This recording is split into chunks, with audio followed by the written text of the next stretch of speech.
the flaw was mine. I went against our own first principles, or ignored them.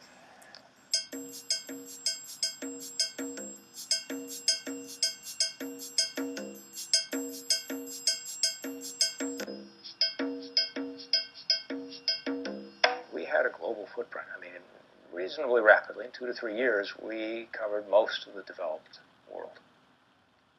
And it was great. You could see all this territory and plant the flags. We'd get meetings of our global teams together, and they'd all come together in a giant meeting hall.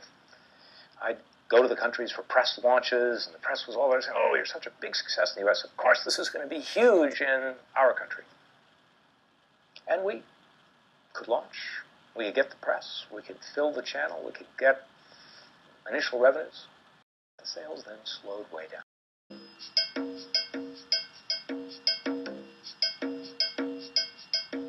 The moment happened when I was in Japan visiting our Japanese operation.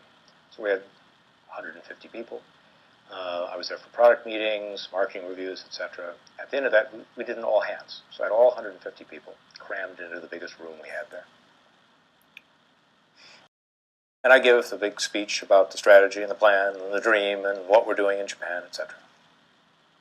And then I ask for questions. Now, in our other operations, you get lots of questions, and that's really a great part of the fun. But in Japan, different culture, they don't ask questions of the big guy. So there were none. So I kept encouraging. This is into it. We ask questions. We debate. What's on your mind? What's on your mind? Tell me. Who's going to ask the first one? I just paused and waited. Finally, one engineer kind of cautiously raised his hand. And you tell he was scared. And I called on him. He said, "Well, why does our product for Japan look just like an American product?" And what he was saying was, this wasn't the right product. It wasn't built for the Japanese. It was built for Americans and translated language only. And he was right. The users weren't happy. The word of mouth wasn't happening. The costs were high. The revenues disappointing. We tried various things. Oh, we'll do this, we'll make these changes. Well, ultimately, the root cause problem was too hard for us to overcome.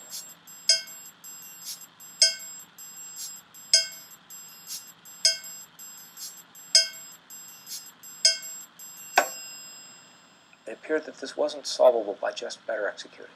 The root cause was baked into our early decisions, where we didn't build these products based on a deep study of the countries. We built them based on what we had in the U.S. And I kicked myself because we should have known better. The reason we succeeded in the U.S. was we studied the potential customer better than anyone else. We knew them cold, and we built a product so native to the way they worked and thought and their workflows that it was intuitive, hence the name of the company. But we didn't do that overseas. We gave them the product we had built in the U.S.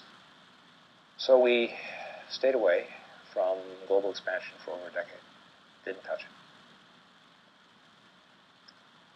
Only recently, the last 4 years, have we ventured out again, and now, in the main, doing it the right way, hiring people locally who can go in and understand the customer's cold and design what the solution should be, not what they're stuck with in the